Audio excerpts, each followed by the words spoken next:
Shalom adik-adik, apa kabar semua yang di rumah? Kak Sari berdoa dan berharap supaya adik-adik di rumah dalam kondisi yang sehat. Karena kita sekarang hari Minggu, udah tahu dong kita mau ngapain ya kan? Kita mau mendengarkan firman Tuhan, kita mau memuji Tuhan, kita mau berdoa. Gitu ya, udah siap di rumah ya. Semoga adik-adik di rumah juga udah pada mandi nih. Jadi badannya seger, udah sarapan juga, kenyang, dan sudah siap dengan kitabnya, dengan uang persembahannya, dengan alat tulisnya, gitu ya. Oke, sebelum kita masuk dalam firman Tuhan, jadi kita dengarkan dulu lagu puji-pujian yang satu. Adik-adik di rumah bisa ikut nyanyi bareng-bareng ya. Silakan.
Sekarang kita mau buka Alkitabnya dulu sebelum berdoa. Jadi nanti setelah kita berdoa kita udah dapat tuh ayatnya. Oke semuanya, kita buka dari Kejadian 41, disiapkan semua. Kejadian 41 ayat 46 sampai 37 sampai 57. Oke. Berapa? Kejadian 41 ayat 46 sampai 57. Ya, sudah dapat ya. Kita bikin pembatas adik-adik biar tidak kelupaan lagi ya. Oke, kita mau membuka ibadah kita hari ini di dalam doa. Semuanya lipat tangannya, tundukkan kepala, pejamkan mata, kita bersatu di dalam doa. Terima kasih Tuhan Yesus, puji syukur buat hari ini. Terima kasih Tuhan kalau kami dalam hari ini boleh diberi kesempatan kembali bertemu Tuhan dalam hari Minggu ini di Lorong Nusa. Tuhan berkati kami Tuhan, berkati hati kami, kiranya segala firman yang boleh dibagikan oleh Kak Sari boleh menjadi bibit firman Tuhan yang baik yang bisa kami terapkan Tuhan dalam keseharian kami. Kami juga ingin menjadi anak-anak Tuhan yang semakin mengenal Tuhan, mengenal firman Tuhan melalui kelas di sekolah minggu ini. Terima kasih Tuhan Yesus, berkati kami. Dalam nama Yesus Kristus kami berdoa dan mengucap syukur. Haleluya, amin. Ya, kita buka ayatnya dari Kejadian 41 ayat 46 sampai 47. Kakak Sari bacakan, nanti Kakak Sari bikin ayatnya ya, di samping sini ya. Ayat 46. Yusuf berumur 30 tahun ketika ia menghadap Firaun, raja Mesir itu. Maka pergilah Yusuf dari depan Firaun lalu dikelilingnya seluruh tanah Mesir. Tanah itu mengeluarkan hasil bertumpuk-tumpuk dalam ke-7 tahun kelimpahan itu. Maka Yusuf mengumpulkan segala bahan makanan ke-7 tahun kelimpahan yang ada di tanah Mesir, lalu disimpannya ke kota-kota. Hasil daerah sekitar tiap-tiap kota disimpan di dalam kota itu. Demikianlah Yusuf menimbun gandum seperti pasir di laut, sangat banyak, sehingga orang berhenti menghitungnya karena memang tidak terhitung. Sebelum datang tahun kelaparan itu, lahirlah bagi Yusuf 2 anak laki-laki. Dua orang anak laki-laki yang dilahirkan oleh Asnat anak Potifera, imam di On. Yusuf memberi nama Manasye kepada anak sulungnya itu sebab katanya, Allah telah membuat aku lupa sama sekali kepada kesukaranku dan kepada keluarga bapakku. Dan kepada anak yang kedua diberinya nama Efraim, sebab katanya Allah membuat aku mendapat anak dalam negeri kesengsaraanku. Setelah lewat ke-7 tahun kelimpahan yang ada di tanah Mesir itu, mulailah datang 7 tahun kelaparan. Seperti yang telah dikatakan, Yusuf dalam segala negeri ada kelaparan, tetapi di seluruh negeri Mesir ada roti. Ketika seluruh negeri Mesir menderita kelaparan dan rakyat berteriak meminta roti kepada semua orang Mesir,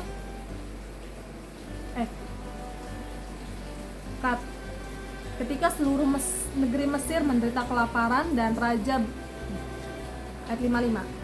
Ketika seluruh negeri Mesir menderita kelaparan dan rakyat berteriak meminta roti kepada Firaun, berkatalah Firaun kepada semua orang Mesir, pergilah kepada Yusuf, perbuatlah apa yang dikatakannya kepadamu. Kelaparan itu merajalela di seluruh bumi. Maka Yusuf membuka segala lumbung dan menjual gandum kepada orang Mesir, sebab makin hebat kelaparan itu di tanah Mesir. Juga dari seluruh bumi datanglah orang ke Mesir untuk membeli gandum dari Yusuf, sebab hebat kelaparan itu di seluruh bumi. Gitu ya, demikianlah firman Tuhan.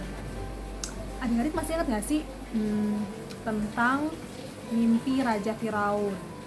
Jadi kita flashback sebentar gitu ya, kenapa bisa terjadi kelaparan dan kenapa Yusuf dalam cerita kita hari ini dia mengumpulkan segala bahan makanan di 7 tahun kelimpahan. Sebenarnya apa sih yang terjadi sebelumnya nih ya? Kak Sari kasih penjelasan sedikit ya biar kita agak nyambung ya dengan cerita kita hari ini. Adik-adik, yang seperti kita lihat di gambar, adik-adik, ini adalah Raja Firaun.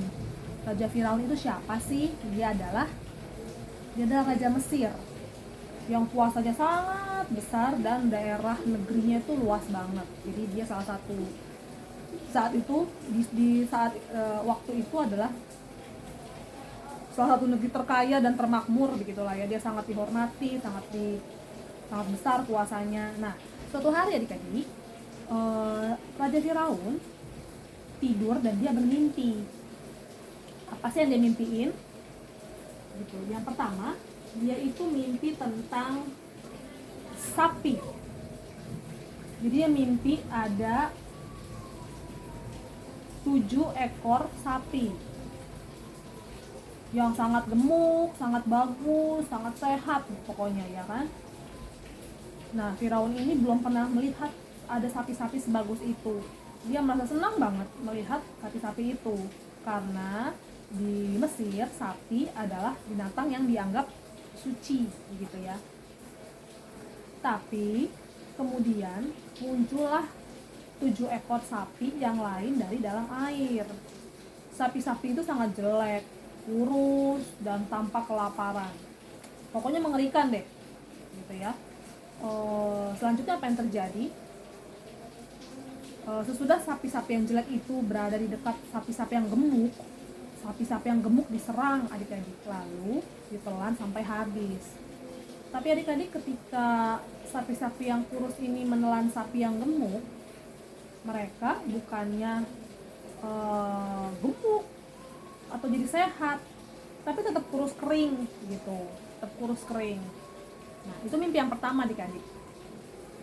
Mimpi yang kedua adalah Raja Firaun melihat setangkai gandum yang terdiri dari 7 bulir gandum yang berisi dan masak.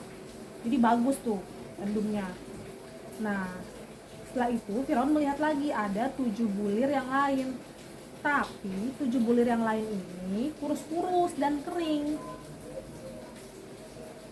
Tapi adik-adik, selanjutnya bulir-bulir gandum yang kurus ini malah menelan habis ke 7 bulir gandum yang bagus. Begitu. Jadi hal ini ketika mendapatkan mimpi ini, Firaun menjadi sangat sedih begitu kan.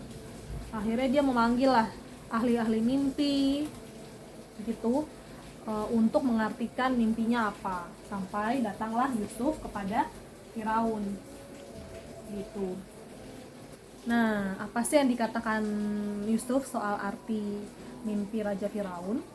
Suatu saat nanti Mesir akan mengalami 7 tahun penuh kelimpahan makanan di Mesir.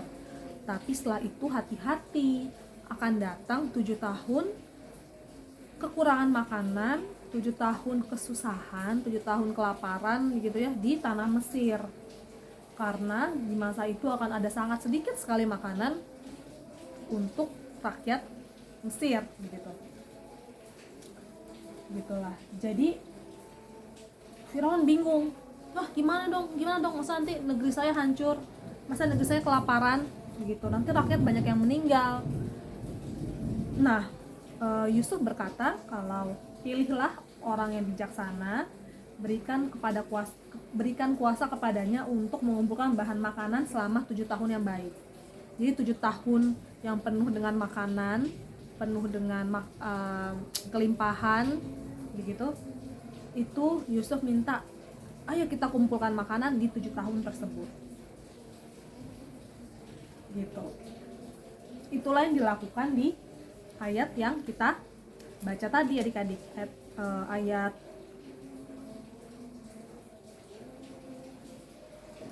ayat 48. Yusuf mengumpulkan segala bahan makanan ke 7 tahun kelimpahan yang ada di tanah Mesir, lalu disimpannya di kota-kota, hasil daerah sekitar tiap kota disimpan di dalam kota itu. Demikian Yusuf menimbun gandum seperti pasir di laut, sangat banyak sehingga orang berhenti menghitungnya karena memang tidak terhitung. Jadi ibarat kata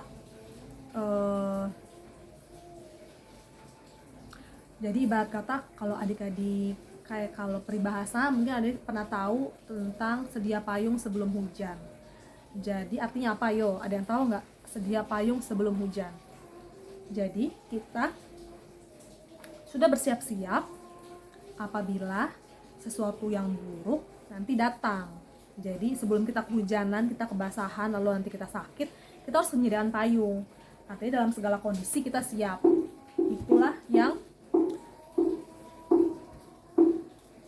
Itulah yang dilakukan oleh Yusuf. Jadi mumpung masih ada makanan, mumpung banyak tersedia, belum habis, belum krisis, Yusuf mengumpulkan bahan makanan. Begitu. Untuk apa? Untuk dimakan, dikonsumsi ketika masa-masa sulit nanti selama 7 tahun datang. Jadi kita, rakyat Mesir, Yusuf, orang-orang Mesir tidak kelaparan dan bisa tetap hidup gitu ya.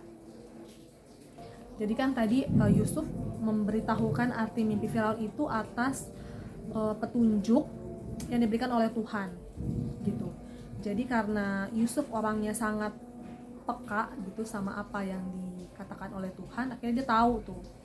Nah, jadinya betul apa yang dikatakan Tuhan melalui Yusuf itu betul, bahwa benar ada 7 tahun penuh makanan, kelimpahan, kekayaan. Itu betul, dan betul juga setelah 7 tahun datanglah masa penuh kesukaran. Jadi semua apa yang dikatakan Tuhan, apa yang dinubuatkan oleh Yusuf itu beneran terjadi adik-adik. Jadi selama 7 tahun, ayat 53 adik-adik ya. Setelah lewat ke-7 tahun kelimpahan yang ada di tanah Mesir itu, mulailah datang 7 tahun kelaparan, seperti yang telah dikatakan Yusuf. Dan segala negeri ada kelaparan, tetapi di seluruh negeri Mesir ada roti. Jadi wilayah-wilayah itu kelaparan adik-adik. Di seluruh negeri itu kelaparan. Tapi karena tadi Yusuf sudah menabung, merencanakan masa depan, karena dia sudah tahu akan suatu hal yang buruk terjadi di masa depan. Jadi Yusuf saat ini, di masa lalu dia merencanakan masa depan dengan baik, mempersiapkan masa depan dengan baik. Akhirnya ketika masa-masa buruk itu datang, dia tidak khawatir karena dia sudah menyiapkan segala sesuatunya gitu. Dia sudah menabung makanan, menimbun makanan. Jadi ketika masa-masa itu datang, orang Mesir tidak ada yang kelaparan gitu. Jadi ketika masa kelaparan itu datang, ayat 56, maka Yusuf membuka segala lumbung dan menjual gandum kepada orang Mesir, sebab makin hebat kelaparan itu di tanah Mesir. Bahkan adik-adik ayat 57, dari seluruh bumi datanglah orang ke Mesir untuk membeli gandum dari Yusuf, sebab hebat kelaparan itu di seluruh bumi gitu. Jadi adik-adik, apa sih yang bisa kita ambil dari cerita Yusuf hari ini gitu kan. Adik-adik coba sekarang siapkan alat tulisnya, cat ya apa yang Kak Sari ucapkan gitu ya. Kak Sari punya 3 poin penting adik-adik yang perlu adik-adik ingat gitu ya. Yang pertama adalah hal-hal buruk bisa datang, tetapi kasih setia Tuhan tetap bersama kita. Yang kedua, selalu peka, taat sama perintah dan suara Tuhan. Terus ada yang bilang, Kak gimana Kak cara kita tahu perintah Tuhan? Adik-adik, kita punya Alkitab. Di sini semua ada perintah Tuhan. Apa yang harus kita lakukan, apa yang tidak boleh, di sini semua ada. Dan kita bisa berdoa adik-adik. Jadi berdoalah, tanya sama Tuhan, apa sih yang Tuhan Yesus mau kita lakukan untuk menghadapi masa-masa sulit misalnya. Gitu. Terus yang ketiga, yang terakhir, mempersiapkan segala sesuatu untuk masa depan. Mempersiapkan segala sesuatu untuk masa depan sangatlah penting gitu ya. Tadi yang seperti kita sudah kakak saya ceritakan tadi, kalau mempersiapkan hal-hal di masa depan itu penting adik-adik. Misalnya kalau tadi kan si Yusuf kan menabung makanan kan. Adik-adik bisa juga loh mulai menabung uang. Misalnya adik-adik itu dikasih uang jajan sama mama berapa setiap hari kalau sekolah, 10.000 misalnya atau 20.000. Adik-adik bisa mulai belajar menyisihkan misalnya 30% dari uang jajan yang dikasih. Misalnya kalau dikasih 10.000, 3.000 ditabung. Buat apa sih kan nabung? Buat apa nabung? Kok toh semua tersedia nih.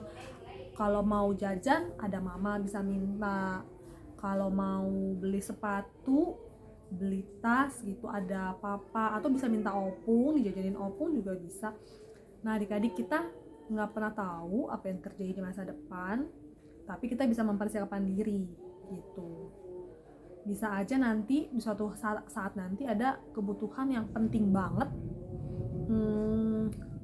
penting banget dan membutuhkan uang gitu. Adik-adik bisa membantu orang tua, nih pah mah ada uang, bisa dipakai dulu gitu. Atau misalnya adik-adik pengen membeli sesuatu yang sangat darurat gitu di masa depan, misalnya sepatunya udah bolong gitu, sedangkan mama papa nggak punya uang. Adik-adik, kan kita nggak bisa selalu berharap mama papa punya uang ya untuk memenuhi kebutuhan kita, tapi misalnya kalau kita bisa nabung, kita bisa membeli kebutuhan kita dengan uang tersebut gitu.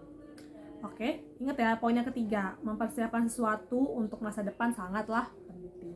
Jadi kalau adik-adik sekarang punya uang, dikasih uang jajan setiap hari misalnya 10.000, jangan langsung dihabisin. Kita terbiasa, Kak Sari mau anak-anak orang Musa terbiasa untuk menabung, tidak boros, merencanakan keuangan gitu ya, menimbang mana yang perlu sih dibeli, mana yang perlu untuk dikeluarkan, mana yang enggak gitu. Oke, itu ya adik-adik ya. Selain 3 hal tadi yang sudah adik-adik catat, nanti difoto ya, difoto dikirimkan ke WhatsApp grup boleh, atau ke japri ke kakak boleh, nanti kalian tulis gitu ya. Sama satu lagi, Kak Sari mau ngasih ayat hafalan.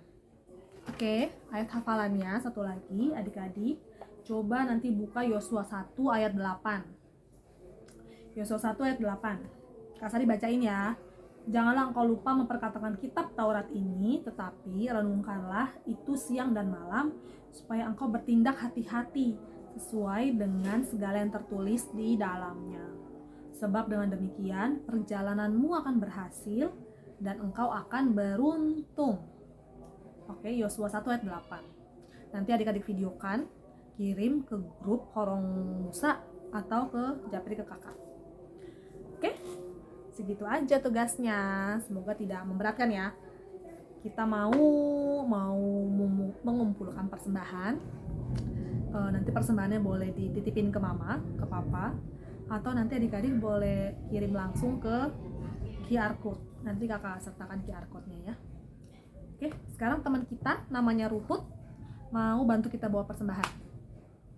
Oke, silakan Ruhut.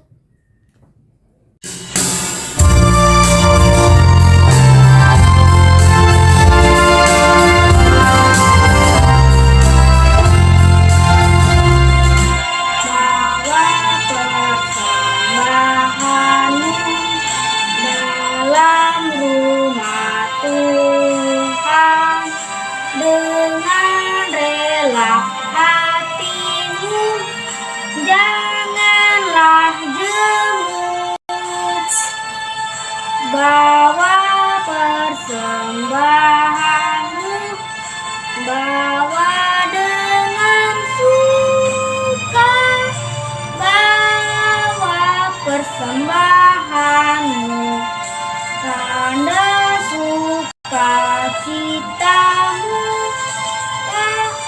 bawa persembahanmu, ucaplah syukur.